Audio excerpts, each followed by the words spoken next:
Bonjour, dans cette capsule, je vais parler maintenant de difficultés d'apprentissage en probabilité. Donc, c'est le début. Il y aura une capsule de début et il y en aura d'autres qui vont suivre par la suite avec d'autres concepts. Donc, précédemment, dans le fond, vous avez lu le chapitre 7 du livre. Donc, le chapitre 7 qui traitait dans ce livre de la situation des rondelles notamment. Donc, on va revenir sur la situation des rondelles, puis des apports du simulateur. Puis, on va parler plus particulièrement aussi des difficultés liées avec cette situation-là, puis une autre situation simple. Vous avez aussi travaillé en lien avec les modes de représentation la dernière fois. La dernière capsule, après, vous avez fait des exercices de représentation avec le diagramme en arbre, puis on va en travailler avec un diagramme en arbre et tableau à double entrée, puis on va voir si ça va être un diagramme en arbre un peu particulier, comme vous avez vu dans le chapitre. Donc, l'objectif de la capsule est lié à l'objectif du cours de pouvoir analyser une situation probabiliste ou un concept probabiliste d'un point de vue didactique, identifiant plus particulièrement, oui, les raisonnements, conception, mais plus particulièrement les difficultés et erreurs possibles pour l'élève, puis des interventions appropriées. Donc, l'idée, là, ici, dit autrement, c'est de vraiment reconnaître des difficultés d'apprentissage sur ces notions-là, puis préparer à intervenir auprès d'élèves du secondaire. Donc, la situation des rondelles, vous l'avez vu dans le chapitre. Donc, je rappelle la situation. Donc, une boîte contient 3 rondelles de même format. Donc, moi, j'utilise cette version ici. Donc, j'ai une boîte. J'ai une première rondelle qui est bleue sur les deux faces. Donc, bleu, bleu. J'ai une rondelle qui est rouge sur les deux faces. Rouge, rouge. Et j'ai une rondelle qui est bleue et une face rouge. Donc, on brasse la boîte. On tire une rondelle au hasard. Au hasard.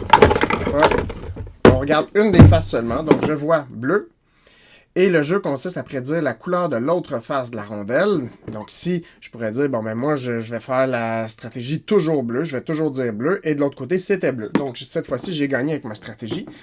Donc, je vous demande ici, quelle stratégie optimiserait votre probabilité de gagner? Donc, ça, c'est la version ici avec les rondelles. J'ai fait aussi une version plus petite, en plus petit format. Parce que si je voulais le faire pour chacune des équipes, c'est un petit peu plus compliqué à réunir comme matériel. Alors que si j'ai pris seulement des petits jetons simples avec des collants dessus, donc ma rondelle bleu-bleu, ma rondelle rouge-rouge et ma rondelle rouge-bleu, que je mets dans un petit sac de papier brun. Donc c'est assez facile à faire aussi. Je sors ma rondelle, je regarde un côté seulement, donc je vois côté bleu, et là je dois essayer de prédire. C'était bleu ici, cette fois-ci, encore une fois. Donc, avec votre stratégie, si vous avez fait votre lecture, en fait, vous avez vu qu'il y a un intérêt à garder la même couleur. Contrairement c'est assez intéressant parce qu'avec Monty Hall, on avait vu, peut-être que vous avez eu le réflexe de dire, je vais changer, parce qu'on c'était mieux avec Monty Hall de changer de porte, alors ici, on pourrait changer de couleur, alors qu'ici, c'est le contraire. Donc, ça nous amène, si on analyse cette situation-là, à articuler les approches, donc comme on a déjà vu, donc l'approche subjective, là, avec Madame Subjective, faire ressortir la prédiction au départ. Donc, quand on demande une prédiction, c'est ça, on est en train de mobiliser l'approche subjective. Ensuite, pour l'approche fréquentielle, on peut utiliser un tableur collaboratif. Donc, il y a un tableur que j'ai mis en place qui permet de compiler les résultats des élèves. Donc, ce qu'on pourrait faire, c'est leur demander chacun de faire des essais, puis après ça, on les ramasse au tableau. On demande à chaque équipe de venir au tableau. Mais on peut utiliser aussi, puis c'est particulièrement intéressant dans un contexte de formation à distance, si jamais c'est nécessaire. Donc, en préparant comme ça un Google Sheets, qui est un tableur collaboratif, on peut donner le lien, puis moi je l'ai fait j'ai testé la stratégie en disant toujours rouge, en disant toujours bleu, en alternant rouge-bleu, au hasard, la couleur vue, puis la couleur contraire.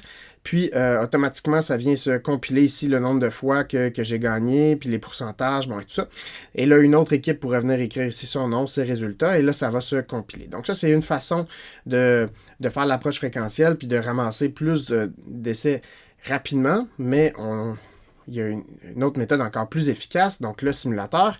Mais juste avant ça, avant d'aller au simulateur, on peut revenir sur notre prédiction dans l'approche subjective. Donc, on pourrait dire que, puisque moi, avec ces résultats-là ici, j'ai gagné 8 fois sur 10, donc 80% du temps, j'ai gagné en disant toujours rouge. Cette stratégie-là semble plus efficace, plus optimale, mais c'est pas le cas en théorie, mais ici, pour un petit nombre d'essais, ça se peut qu'on arrive avec une stratégie qui nous donne l'apparence d'être plus efficace. Donc après ça, justement, on va aller dans le simulateur pour tester les stratégies. Donc je vous invite, si ce n'est pas déjà fait, à expérimenter le simulateur.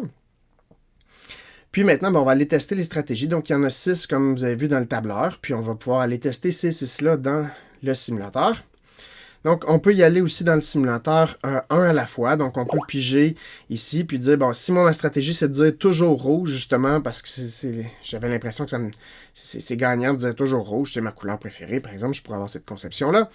Mais là, je pourrais dire, OK, parfait, je reste avec rouge, j'ai joué une fois et j'ai gagné une fois. Donc, je pige encore, et là, je vais y aller rapidement pour faire mes 10 essais, en disant toujours rouge. Et là, ici, ben, j'ai gagné 2 fois sur 10. Donc, on peut voir que cette stratégie-là n'est pas si payante que ça, finalement. Je pourrais remettre à 0 puis changer de stratégie si je voulais essayer. Mais justement, si le but, c'est de tester des stratégies, je peux ici, avec le bouton « Tester des stratégies », je vais descendre. Et je peux tester ici jusqu'à 100 tirs à la fois. Et là, je pourrais dire, bon, avec toujours rouge, qu'est-ce que ça me donne? Et là, on peut voir que ça va faire 100 tirs assez rapidement. Et que j'ai gagné 52 fois, j'ai perdu 48 fois. On l'a ici aussi, on voyait que ça bougeait, c'est dynamique durant les essais. Donc, ça semble être autour de 50%. Si vous le faites pour toujours bleu, bleu, rouge, bleu, l'alternance est au hasard, ça va vous donner aussi environ 50%. Et là, je peux remettre à 0. C'est important de remettre à 0 si je veux tester d'une stratégie à l'autre. Sinon, si je fais 100 autres essais, ils vont avec une autre stratégie, disons avec la couleur vue, si je n'avais pas remis à 0, ils vont s'ajouter à ceux que j'avais fait dans une autre stratégie. Et là, dans ce cas-là, ben, je ne peux pas comparer. C'est des essais qui ne sont pas réalisés dans des conditions similaires. Donc, je ne dois pas les cumuler. Ici, avec la couleur vue, déjà, on voit qu'on gagne plus souvent. On gagne à peu près 2 fois sur 3, 66%. Donc, je gagne à peu près 2 fois plus que je perds. Si j'en suis pas convaincu, je pourrais remettre à 0 puis refaire un échantillon de 100. Puis, je vais voir que c'est pas mal toujours le cas. C'est toujours autour de 2 fois, je gagne à peu près 2 fois plus que je perds. Contrairement à la couleur contraire, qui, elle, c'est le contraire. Je gagne à peu près 1 fois sur 3, le tiers, donc autour de 33%, bon, un petit peu plus ici, 42%, mais normalement, ça devrait être autour de 33, grosso modo, mais ça varie, la variabilité fait que des fois c'est un peu plus, un peu moins, ici, bon, 26%. Donc, maintenant, ben, ça devrait me donner l'impression, en tout cas me convaincre tranquillement que c'est la stratégie, la couleur vue qui semble être optimale. Donc, je peux revenir sur ma prédiction, mais il faut maintenant que je l'explique. Donc, là, pour expliquer la probabilité, je dois aller voir Monsieur Théorique, dans l'approche théorique. Donc là, et là, je vais pouvoir comparer justement, une fois que je vais avoir ma probabilité, comparer mes résultats de mon approche théorique avec les résultats que j'avais observés de façon fréquentielle. Donc, le simulateur, qu'est-ce qu'il permet de faire? Puis je reviens sur l'explication théorique dans un instant. Donc, le simulateur, qu'est-ce qu'il a permis de faire? Ben, il a permis plusieurs choses. Il a joué différents rôles. Il a permis de modéliser... Oups, excusez-moi. Oui, pardon. Donc, il a permis de modéliser la situation à partir des probabilités théoriques qui sont sous-jacentes. Il faut penser à remettre à 0 lorsqu'on change de stratégie, comme j'ai dit. Il permet de jouer de façon dynamique, d'observer le dynamisme dans le résultat. Là, on le voyait, ça bougeait. On peut illustrer les résultats à l'aide de diverses représentations. On a pu générer quand même un grand nombre de résultats. On sait que par la loi des grands nombres, plus on fait d'essais, plus on va être confiant que la tendance qui va nous être donnée par les essais va être représentative de ce qui se passerait en théorie.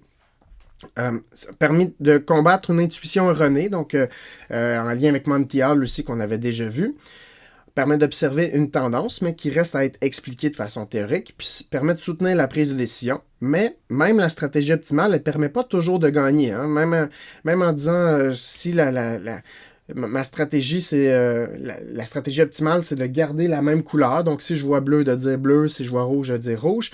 Dans ce cas-là, je ne gagne pas 100% du temps. Je vais gagner 2 fois sur 3. Donc, pourquoi 2 fois sur 3? Ben, le diagramme en arbre permet de l'expliquer, mais c'est un diagramme en arbre qui est assez particulier. Donc, qu'est-ce qui peut se passer quand je joue à ça? Là, je vais piger une des 3 rondelles. Et là, je ne sais pas laquelle je vais avoir, mais j'ai 3 rondelles possibles. Donc, je peux avoir la rondelle 1 pour laquelle il va y avoir les faces bleu-bleu. Je peux avoir la rondelle 2 pour laquelle il va y avoir les faces rouge-rouge. Et la rondelle 3, que j'ai nommé 3 en fait, qui va avoir un côté bleu, un côté rouge. Et là, après ça, si je suis dans la rondelle 1 et que je vois bleu, ben forcément, l'autre côté, c'est bleu. Il n'y a pas d'autre choix. Ça ne se sépare pas en d'autres choix parce que la rondelle 1, elle est bleu-bleu. Si j'ai l'autre côté bleu, ben de l'autre côté, la face cachée, c'est aussi bleu. Même chose pour rouge. Si je vois un côté rouge, l'autre c'est rouge. Si je vois l'autre côté rouge, l'autre c'est rouge. Et pour la rondelle 3, ben, si je vois bleu, l'autre côté c'est rouge. Si je vois rouge, l'autre côté c'est bleu. Donc, une fois que ça c'est fait, ce diagramme-là, il est assez particulier parce qu'il ne se resépare pas comme les diagrammes qu'on voit habituellement. Donc, je peux avoir le raisonnement par rondelle, puis dire que si, ici, qu'est-ce qui se passe? Ben, dans 2 des 3 rondelles, donc les rondelles 1 et 2, si je pige la rondelle 1 ou la rondelle 2, j'ai intérêt à dire que de garder la couleur, parce que la rondelle 1, elle est bleu-bleu, la rondelle 2, elle est rouge-rouge. Donc, je suis mieux de garder la même couleur, tandis que juste la rondelle 3, pour laquelle c'est mieux de changer de couleur, parce qu'elle est bleu-rouge. Donc, 2 fois sur 3, je vais gagner en gardant la même couleur, puis 1 fois sur 3, je vais perdre si je garde la même couleur, parce que je vais tomber sur la rondelle 3 qui n'a pas la même couleur. Donc, je peux faire le raisonnement comme ça par rondelle ou je peux le faire par face. Donc, de dire ici, ben, je peux avoir, il y a 6 faces possibles. Là, j'ai mes 3 rondelles qui ont chacune 2 faces. Donc, il y a 6 faces possibles. Et sur ces 6 faces-là, ici, il y en a 4 qui me permettent, qui vont me donner la même couleur que celle que j'ai vue. La couleur de la face cachée est la même que la couleur vue. Et il y en a 2 pour lesquels ce n'est pas la même couleur. Donc, je peux y aller comme ça par rondelle sur les 3 rondelles ou par face pour les 6 faces. Donc, cette situation probabiliste-là, ben, si je la pilote avec des élèves, ça me permet vraiment d'observer les élèves parce que c'est une situation qui est assez ouverte. Puis, quand ils vont raisonner, faire leurs essais, le simulateur, essayer de l'expliquer de façon théorique, ben, on va pouvoir identifier leur raisonnement puis identifier aussi leurs difficultés. Puis là, justement, quand on utilise, là, je l'ai fait là, avec le diagramme en arbre, mais on peut revenir avec le matériel pour dire, OK, qu'est-ce qui va se passer quand si je prends la rondelle bleu-bleu et j'ai la même couleur, OK, je vais gagner. Si j'ai la rondelle rouge-rouge et je garde la même couleur, je vais gagner. Si j'ai la rondelle bleu-rouge et je garde la même couleur, non, je ne vais pas gagner cette fois-ci. Donc, 2 fois sur 3, je vais gagner pour cette stratégie-là. Donc maintenant, qu'est-ce que la probabilité? Ben, on va poser peut-être, je pose quelques questions simples pour commencer, mais même des questions simples, il faut se rappeler qu'ils peuvent occasionner des difficultés avec les élèves. Donc c'est quoi la probabilité? C'est le calcul de chance, puis je le dis comme ça entre guillemets, donc calcul de chance au sens de chance mathématique qu'un événement se produise. Mais comme je vous avais déjà dit, je préfère de loin le terme probabilité ou cas favorable, cas possible. Donc, si je lance un dé, c'est quoi la probabilité d'obtenir un 6? Donc, je lance mon dé, ben mon 6, c'est un des cas favorables, une des 6 faces, donc un cas favorable sur 6 cas possibles, donc un 6e. Maintenant, si je vous demande quelle est la probabilité de ne pas avoir un 6? Ben, ne pas avoir un 6, en fait, il y a 5 des faces qui ne sont pas des 6, donc 5 cas favorables sur 6 cas possibles. On peut remarquer que probabilité d'avoir un 6, un 6e et ne pas avoir un 6, 5 6e, sont des événements qui sont complémentaires. Donc, les deux ensemble, ils réunissent tous les éléments, tous les cas possibles ensemble. Donc, ce qu'on va appeler l'univers des possibles. Donc, ils vont réunir tout l'univers des possibles. Puis, les probabilités, 1 6e et 5 6e, ben, quand on les additionne, ça va me donner 1. Donc, les probabilités d'événements complémentaires ensemble me donnent toujours une somme de 1. Est-ce que c'est possible d'avoir un 6 du premier coup si je le lance? Ben oui, c'est possible. Est-ce que c'est possible d'avoir un 6 3 fois de suite? Ben oui, je pourrais lancer mon dé, avoir 6, 6, 6. Est-ce que c'est très probable? Ben pas tellement. Ici, on reviendra sur le calcul de probabilité, mais si la probabilité d'avoir un 6, c'est un 6e, ben de l'avoir 3 fois de suite, on verra qu'il faut les multiplier 1 6e fois un 6e fois un 6e. Ce qui donne 2 sur 216. Et 1 sur 216, c'est un peu moins de 1,5%. Donc, c'est assez rare qu'on va avoir un 6 3 fois de suite. Mais ce n'est pas impossible. Est-ce que c'est plus probable d'avoir un nombre pair ou impair en lançant un dé? Ben, on peut regarder un nombre pair. J'ai 3 résultats qui me donnent un nombre pair. Le résultat 2, 4 et 6. Donc, 3 cas favorables sur 6 cas possibles. Il y a 3 faces qui sont des nombres impairs. Donc, c'est équiprobable d'avoir un nombre pair que d'avoir un nombre impair en lançant un dé. Maintenant, vous avez travaillé sur cette situation-là, justement, en lien avec, dans les exercices de consolidation des représentations.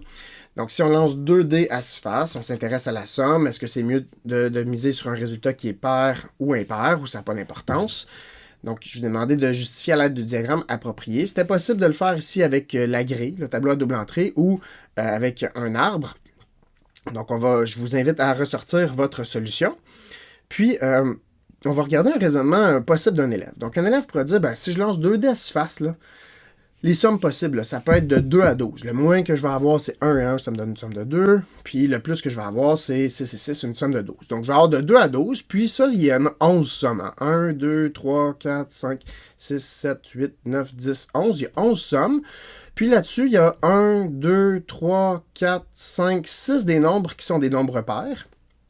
Et 5 qui sont impairs. Donc, puisque 6 des 11 sommes sont des nombres pairs, la probabilité d'avoir une somme paire, c'est 6 onzièmes. Donc, un élève qui dit ça, là, il y a 11 sommes possibles, 6 qui sont des nombres pairs, donc la probabilité de 6 onzièmes, est-ce que le raisonnement est valide et pourquoi? Donc, si pour que le raisonnement soit valide, il faudrait en fait que chacune des probabilités soit de 1 onzième. Il faudrait que la probabilité d'avoir une somme de 2 soit 1 onzième, la probabilité d'une somme de 3 1 onzième, etc. Donc ça, ce serait le cas si c'était, pour faire un lien avec le chapitre de Tchernov que vous avez lu, le chapitre 8, que vous avez lu dans le premier module. Ben, si c'était un espace échantillonnal conventionnel, là, chaque cas a la même probabilité. Mais ici, c'est un espace échantillonnal non conventionnel. Donc, ça serait une erreur d'attribuer les mêmes probabilités à chacune des sommes ici. Donc, pour s'en convaincre, on va aller voir un petit peu, puis ça va nous aider à voir comment on pourrait intervenir auprès de l'élève. Donc, on pourrait l'inviter à faire un tableau à double entrée avec les sommes de 2D. Donc, je peux avoir 1 sur mon dé vert, 1 sur mon dé bleu, ça va me donner une somme de 2, etc. Et là, si je remplis mon tableau ici, de 1 plus 1 jusqu'à 6 plus 6, je vais voir que, ben oui, il y a une seule façon d'obtenir une somme de 2, une seule façon d'obtenir une somme de 12, mais 6 façons d'obtenir une somme de 7. Donc, on ne peut pas attribuer la même probabilité à chacune des sommes. Donc, si j'ai 36 cas possibles, donc 1 36e d'avoir une somme de 2, mais 6 36e d'avoir une somme de 7, pardon. Donc, si je veux m'intéresser aux sommes paires, je peux les faire ressortir. Donc, la probabilité d'obtenir une somme paire, ben, je peux les compter. J'ai 18 cas favorables sur 36 cas possibles. Donc, ça me donne, si je réduis, une demi. Donc, la probabilité d'avoir une somme paire est d'une demi, puis la probabilité d'avoir une somme impaire est aussi d'une demi. J'aurais pu le faire avec l'arbre des possibilités, puis dire, bon, ben, je pars ici, pour mon premier dé que je vais lancer, j'ai 6 cas possibles, 1, 2, 3, 4, 5 ou 6, et pour chacune des possibilités de mon premier dé, j'ai aussi 6 possibilités de mon deuxième dé, donc 6 fois 6 possibilités, 36. Et les faire ressortir ici, si j'ai eu 1 et 1, ça me donne pair, donc je gagne. Si j'ai 1 et 2, ça me donne impair, donc non, ce n'est pas un cas favorable. 1 et 3, c'est pair, donc je peux faire ressortir ici tous mes cas pair, donc j'ai 18 cas favorables et 36 cas possibles. Donc ça, c'est l'arbre des possibilités. Puis je vous demanderais, avant d'aller voir l'arbre des probabilités, pouvez-vous m'expliquer qu'est-ce qui distingue un arbre des possibilités d'un arbre des probabilités? Donc, comme on l'avait vu dans une capsule précédente, l'arbre des possibilités, on voyait toutes les possibilités, tandis que l'arbre des probabilités regroupe des possibilités ensemble, puis il faut à ce moment-là mettre une probabilité sur la branche pour mettre le poids de cette branche-là qui est en fait la probabilité. Donc, quand je lance mon premier dé, ben, mon résultat peut être soit pair, soit impair. J'aurais pu écrire ici 3 sixièmes, mais ça revient à une demi. Donc, la probabilité d'avoir un résultat pair en lançant un premier dé, ben, c'est une demi. Puis, après ça, ben, la probabilité d'avoir un résultat pair ou impair, chacun va avoir la même probabilité pour mon deuxième dé, qui va être encore une fois une demi. Et là, je vais regarder quels sont les cas où ça va me donner une somme qui est paire. Si j'ai eu pair et pair, un nombre pair plus un nombre pair, ça donne aussi un nombre pair, donc ça me permet ici d'avoir une somme paire. Pair et impair ensemble, si je fais la somme, ça me donne un résultat qui est impair, donc non pair. Impair et pair, ça me donne impair, et impair et impair ensemble, si je les additionne, ça me donne un résultat qui est pair. Donc, la branche en haut en rouge et la branche en bas en rouge me donnent des résultats qui sont pairs. Donc, j'ai 4 cas ici qui sont équiprobables, là, que je peux avoir pair, pair, pair, impair, impair, pair et impair, impair. Et 2 d'entre eux, 2 cas favorables sur les 4 cas possibles, ça me donne ma probabilité d'avoir une somme paire qui est une demi. Donc, si je reviens à ma question, à partir si on lance 2 dés à 6 faces, si on s'intéresse à la somme des 2 dés, est-ce que c'est mieux de miser sur pair ou impair ou ça n'a pas d'importance? Donc si ça n'a pas d'importance, parce que c'est également probable d'obtenir une somme paire qu'une somme impaire. Donc si on peut voir que c'est intéressant, on est parti du raisonnement erroné d'élèves, puis ça nous a permis de retravailler différentes représentations pour développer la pensée probabiliste.